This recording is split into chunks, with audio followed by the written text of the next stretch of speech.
দুদিন আগে যুক্তরাষ্ট্রের নিউ ইয়র্ক টাইমস পত্রিকায় বাংলাদেশ নিয়ে একটা প্রতিবেদন প্রকাশিত হয়েছে।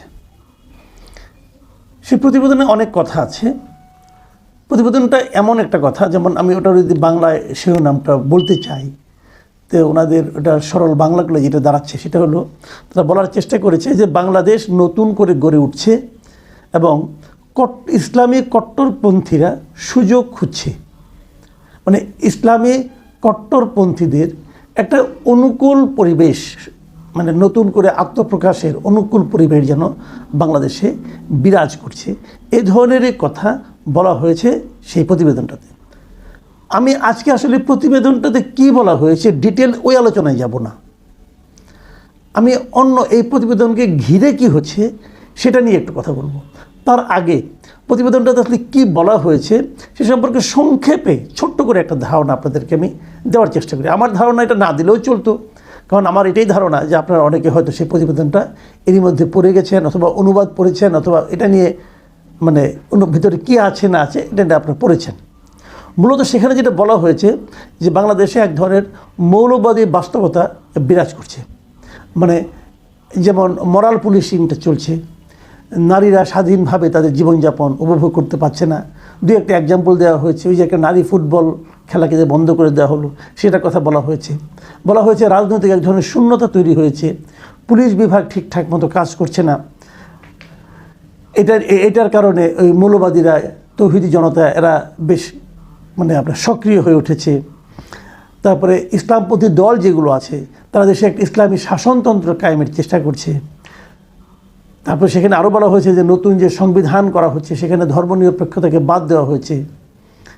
কিশোর গ্যাংয়ের কথা বলা হয়েছে, তারপরে মব জাস্টিসের কথা বলা হয়েছে, এগুলো বলা হয়েছে।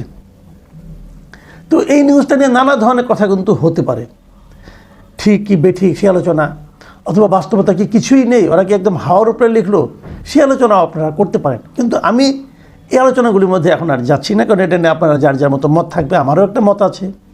কিন্তু আমি যেটা বলতে চাচ্ছি সেটা হলো, এই প্রতিবেদনটাকে কেন্দ্র করে বাংলাদেশ সরকারের প্রধান উপদেষ্টার যে প্রেস উইং আছে তারা একটা রিয়াকশন দিয়েছে 1 এপ্রিল মাসের 1 তারিখে। সেই রিয়াকশনে তারা কী বলেছে? তারা রিয়াকশনে বলেছে যে বাংলাদেশ নিয়ে নিউ ইয়র্ক টাইমসের প্রতিবেদন মিসলিডিং, মানে প্রতিবেদনটা ঠিক হয়নি এবং এটা ভিন্ন দিকে ইঙ্গিত করছে, মানুষকে অন্যভাবে প্রভাবিত করার চেষ্টা করছে নেগেটিভ অর্থে, এই ধরনের কথাবার্তা প্রেস উইং থেকে বলা হয়েছে। এখন আমার কথা হলো কি, প্রেস উইং কেন এই কথাটা বলে, আমি এটা নিয়ে আসলে আলোচনা করতে যাচ্ছি। এবং প্রেস উইং কী বলেছে, প্রেস উইং যেটা বলার চেষ্টা করেছে, প্রেস উইংয়ের যে বিবৃতি ছিল, বিবৃতি হুবহু যেটা লেখা হয়েছে সেখানে বলা হয়েছে নিউ ইয়র্ক টাইমসের এই নিবন্ধটি বাংলাদেশ সম্পর্কে একটি বিভ্রান্তিকর ও একপক্ষীয় ধারণা তৈরি করেছে, যেখানে দেশটিকে ধর্মীয় চরমপন্থার করাল গ্রাসে পতিত হতে চলেছে বলে উপস্থাপন করা হয়েছে। তাই করা হয়েছে, কিন্তু এটাকে তারা বলছে মিসলিডিং, মানে এটা সত্য না। এবং সেটা যুক্তি দিয়ে বলা হচ্ছে, প্রবন্ধটিতে কিছু ধর্মীয় উত্তেজনার ঘটনা এবং রক্ষণশীল আন্দোলনের কথা বলা হয়েছে, কিন্তু এর বিপরীতে দেশের সামগ্রিক উন্নয়ন ও সমাজের অগ্রগতির দিকটি উপেক্ষিত হয়েছে। তার মানে যে ঘটনাগুলির কথা সেখানে উল্লেখ করা হয়েছে সেটা নিয়ে কিন্তু প্রেস উইংয়ের কোনো বক্তব্য নেই। প্রেস উইংয়ের বক্তব্য হলো, সেগুলো যখন উল্লেখ করা হয়েছে তখন পাশাপাশি অনেকগুলি জায়গায় যে বাংলাদেশ ভালো করছে সেই কথাগুলি উল্লেখ করা হয়নি। আমি না প্রেস উইংয়ের মেধা দেখে মাঝে মাঝে হতবাক হয়ে যাই। এখানে কয়েকজন সাংবাদিক আছেন, এরা মোটামুটি একদম সাংবাদিকতা যখন করতেন একদম যে খারাপ করতেন আমি তা বলবো না, ভালোই ছিলেন, কিন্তু আমি বুঝতে পারি না তাদের মেধা এত কম কেন। যখন আলোচনা, আপনি একটা কথা ভাবেন তো, ধরা যাক, আমি একটা কথা বলি, ধরা যাক আপনার বেকায়দা রকম জায়গায়, খুব সংবেদনশীল জায়গায় একটা ফোড়া হয়েছে, আপনি ওটার জন্য কাতরাচ্ছেন। আমাকে জিজ্ঞাসা করলো ওনাকে কেমন দেখলেন, আমি আপনার কথা উল্লেখ করে বললাম উনি তো ফোড়ার ব্যথায় কাতর। আমি ভুল বলেছি ভাই। এখন আরেকজন লোক সে যদি আমাকে বলে, না মাসুদকে বলে আপনি ভুল বলেছেন, ওনার ফোড়া হয়েছে বেকায়দা জায়গায় হয়েছে, উনি এই জন্য বসতে পারছেন না, নড়তে পারে, ঠিক আছে, কিন্তু সারা শরীরে যে চোখটা ভালো আছে, কানটা ভালো আছে, নাকটা ভালো আছে, ওদিকে আপনার চোখ গেল না, খালি পশ্চাৎ দেশে একটা ফোড়া হয়েছে এটি আপনি উল্লেখ করলেন। উনি কিন্তু বলতে পারেন, আমার কাছে না এই কথাটা এমন মনে হয়েছে। ভাই আপনার চোখ নাক কান সবই ভালো আছে, তাই বলে কি আপনি পশ্চাৎ দেশের ফোড়ার চিকিৎসা করবেন না? করবেন তো, ডাক্তারের কাছে যাবেন না? যাবেন তো। আপনার অবস্থা বর্ণনা করতে গেলে ওই জায়গার কথাটা আসবে না? আসবে তো। রিপোর্ট যখন হয়, অনেকে আমরা যখন রিপোর্টিং করতাম তখনও দেখতাম অনেক সরকারি কর্মকর্তারা বলতেন, ভাই আমাদের নিয়ে রিপোর্ট করেন, খালি নেগেটিভ রিপোর্ট করেন, কত ভালো ভালো কাজ করি সেগুলোতে লিখেন না। তো তখন ছোট ছিলাম, তখনই বলতাম, ভাই ভালো কাজগুলি করার জন্য তো আপনি সরকারের কাছে বেতন পান, খারাপ কাজ করার জন্য তো আপনাকে বেতন দেওয়া হয় না। কাজেই যে কারণে বেতন পান সেই কাজগুলো না করে যখন একটা মন্দ কাজ করেন সেটাই তখন খবর হয়ে দাঁড়ায়। এটাই দুনিয়ার নিয়ম। তো প্রেস হলো এই মেধাবী যে ওনারা ওই দুই একটা ঘটনা লিখেছেন, আরও যে কত কত ভালো কাজ হচ্ছে সেগুলো উপেক্ষিত হয়েছে।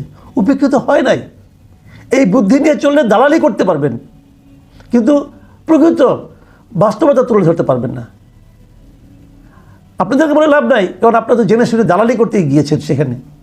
তো যে কথাটা বলছি আমি, এই যে কথা আরও অনেক কিছু তারা বলেছেন যে নারীদের প্রতি ডক্টর ইউনূস কত সংবেদনশীল, ওটা করে করেই তো উনি এত বড় হয়েছেন, নারীদের জন্য ব্যাংক করেছেন। ভাই সবই ঠিক, উনি নারীদের জন্য ব্যাংক বানিয়েছেন, গ্রামীণ ব্যাংক করেছেন, নারীদের উন্নয়ন করেছেন, সব সত্য। কিন্তু তারপরেও তো এটাও সত্য যে এখানে মরাল পুলিশিং চলছে। এটাও তো সত্য যে একটা নারী কোথায় কি পোশাক পরে গেল সেটা নিয়ে তাকে সবার সামনে কথা শুনতে হচ্ছে, তার ওড়না কোথায় থাকলো না এটা নিয়ে তাকে হেনস্থা হতে হচ্ছে, এবং ওই হেনস্থাকারীকে ছাড়িয়ে নিয়ে যাওয়া হচ্ছে। হেনস্থাকারীর বিরুদ্ধে যে নারী মামলা করেছিল তাকে দিয়ে মামলা উড্র করতে বাধ্য করা হয়েছে। এগুলো তো সত্য। আমরা কোনটাকে ঘটনা হিসেবে ধরবো? এটাকে ঘটনা হিসেবে ধরবো? তো এইটাও দূর করা তো আপনার দায়িত্ব। যেটা আপনার করার দায়িত্ব সেই কাজটা আপনি করতে পারছেন না, এই যে অন্যগুলিতে থাপথুপ দিচ্ছেন কেন? আমি না এই প্রেস উইংয়ের কথাটা যখন দেখলাম, দেখে আমার ইন্টারেস্টিং কিছু তথ্য মনে পড়লো। আমি আপনাদের সেগুলোর সঙ্গে সেগুলো শেয়ার করবো আজকে। যেমন ধরেন, আমি কয়েকটা জিনিস পড়ি আপনাদেরকে। আরেক তথ্যমন্ত্রীর কথা বলি, এটা একটু পুরনো বছর কয়েক আগে, 2022 সালের ঘটনা। 2022 সালের 26শে জানুয়ারি একটা ঘটনা বলি। সেদিন তৎকালীন তথ্যমন্ত্রী যিনি ছিলেন হাসান মাহমুদ সাহেব, তিনি বলেছিলেন যে ট্রান্সপারেন্সি ইন্টারন্যাশনাল যেটা আছে জার্মান ভিত্তিক, তারা দুর্নীতির ধারণা সূচক নিয়ে একটা রিপোর্ট দিয়েছিল। ওখানে বলা হয়েছে টিআই এর প্রতিবেদন এক পেশে, এবং সেখানে বলছিলেন যে যে সমস্ত টিআই যে প্রতিবেদন প্রকাশ করেছে তারা নাকি ভুল তথ্য উপাত্তের ভিত্তিতে বাংলাদেশকে নিয়ে অনেক রাজনৈতিক উদ্দেশ্যে এরকম একটা প্রতিবেদন প্রকাশ করেছিল। কে বলছিল? তৎকালীন তথ্যমন্ত্রী। এবং আরেকটা ওই সময় তথ্যমন্ত্রী যিনি ছিলেন হাসান মাহমুদ সাহেব, তিনি বলেছিলেন আরেকটা রিপোর্ট ওই সময়ে যে পক্ষপাত দুষ্ট হয়ে অ্যামনেস্টি ইন্টারন্যাশনাল নাকি বাংলাদেশের ব্যাপারে লেখালেখি করে, এই জন্য অ্যামনেস্টি ইন্টারন্যাশনাল ইটসেলফ তার নাকি গুরুত্ব হারাই গেছে। কে বলছিল? হাসান মাহমুদ সাহেব। এবং হাসান মাহমুদ সাহেব আরও বলছিলেন যে মার্কিন মানবাধিকার প্রতিবেদন পক্ষপাত দুষ্ট। এটাও দেখেন একটা রিপোর্ট। ওই সময় হাসান মাহমুদ সাহেব একই মন্তব্য করেছিলেন।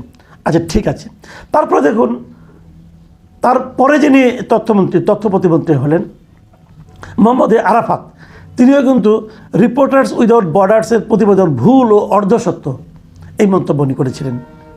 তারপর মুক্ত গণমাধ্যম নিয়ে উনি একই কথা বলেছিলেন যে মুক্ত গণমাধ্যম সূচক নিয়ে এই রিপোর্টার্স উইদাউট বর্ডার্স ওদের প্রতিবেদন পক্ষপাত দুষ্ট এই কথা বলেছিলেন ওই তথ্য প্রতিমন্ত্রী।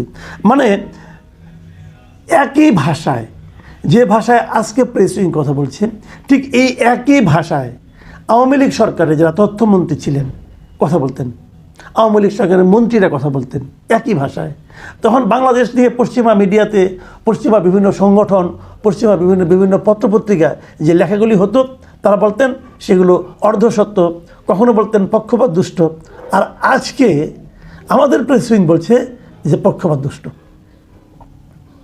মানে যখনই যা হচ্ছে আমার সরকারের বিরুদ্ধে গেলে সেটা পক্ষপাত দুষ্ট, এবং সেটাকে প্রমাণ করার জন্য যত জ্ঞান আছে, যত অপজ্ঞান আছে, মানে দুষ্ট জ্ঞান যেগুলি বলি আমরা, সেগুলি নিয়ে সবাই ঝাঁপিয়ে পড়ছে। মানে আমার সমালোচনা করলেই তথ্য দুষ্ট হয়ে যাচ্ছে, আর আমার পক্ষে বললেই এটা একদম বাস্তবতা সম্পন্ন হচ্ছে। হাসিনা আমলে যখন হতো তখন এই লোকগুলি যারা এখন প্রেস উইংয়ে আছেন তারা কিন্তু উল্টো কথা বলতেন। আবার যখন উল্টে গেছে এখন আপনি যাই দেখেন হাসিনার যারা অনুরক্ত ছিল, ভক্ত ছিল, তারা আবার এটাকে বলছে যে এটা খুব সঠিক কথা লেখা হয়েছে। ভাই আমরা এই দলের বাইরে কবে উঠতে পারবো? এইটা নিয়ে আমার আপত্তি যে ভাই দলের বাইরে উঠেন, বাস্তবতাকে মেনে নেন, বাস্তবতাকে স্বীকার করেন। বাস্তবতাকে স্বীকার করলেই কেবল বাস্তবতার যে ভুলগুলো আছে, সমস্যাগুলো আছে, সেগুলো নিরসন করতে পারবেন। যদি আপনি ফোড়ার অস্তিত্বকে স্বীকারই না করেন, তাহলে ফোড়ার চিকিৎসা কীভাবে করবেন? তো সারা জীবনকে পশ্চাৎ দেশে একটা ফোড়া নিয়ে ল্যাংচায় ল্যাংচায় হাঁটবেন, আর আমরা বলবো দেখেন কি সুন্দর ক্যাটওয়াক করছে।